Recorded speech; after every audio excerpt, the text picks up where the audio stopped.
Je m'appelle donc Sylvie Borotti, je suis présidente de la commission centrale d'arbitrage depuis 2017.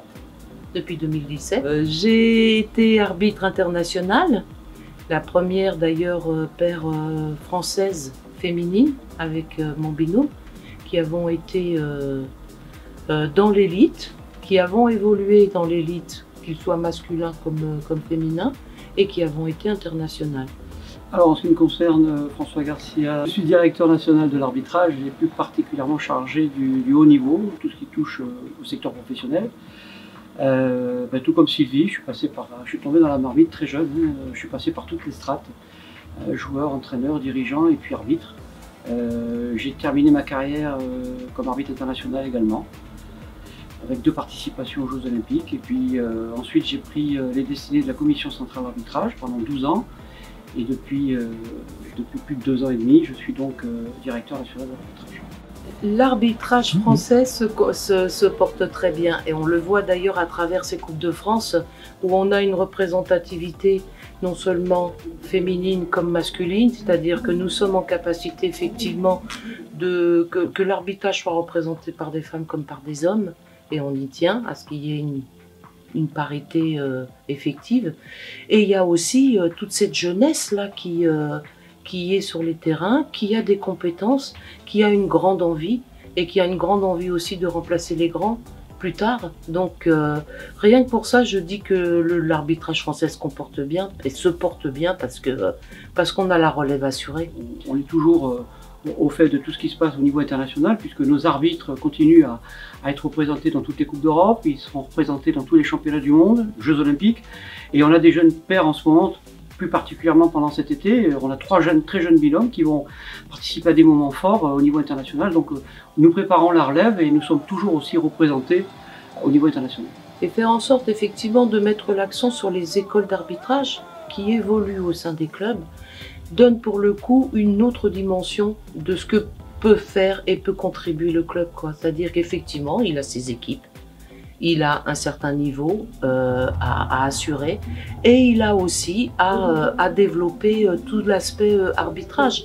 Puisque pour les jeunes, c'est important, à travers l'apprentissage du jeu, ils passent par l'apprentissage des règles et du coup ça va de pair et je trouve que c'est une bonne façon pour tous ces jeunes de revenir aux valeurs que sont le sport, puisque l'arbitrage est censé aussi mettre en valeur les valeurs du sport et de son éthique.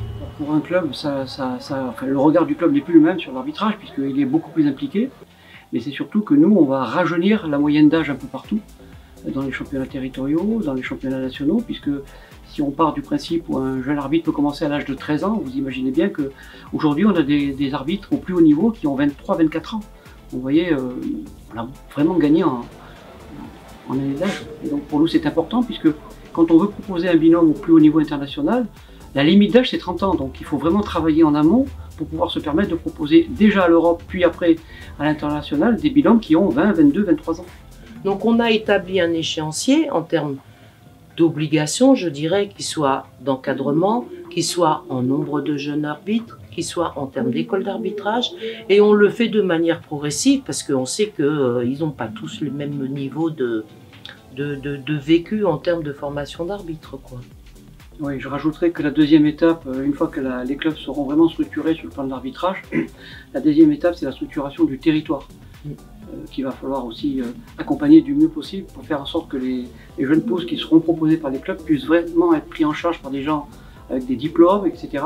Et puis derrière cela, favoriser un renouvellement que l'on attend avec impatience au niveau national. C'est ça qui est important justement dans ce plan de réorganisation, c'est vraiment mettre l'accent sur la formation qui donne accès à des qualifications. C'était notre problème à nous, c'est-à-dire que tous les bénévoles qui intervenaient auprès des arbitres n'avaient pas cette reconnaissance.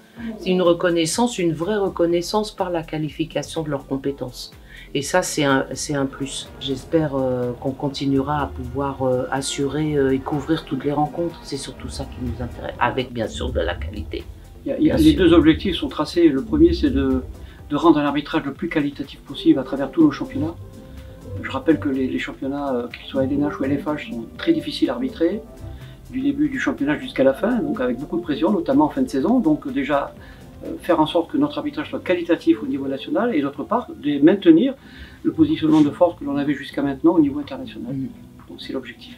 Alors au niveau international, il y a des quotas entre guillemets, c'est-à-dire qu'on doit, par exemple, nous, on peut proposer 6 binômes internationaux, pas plus.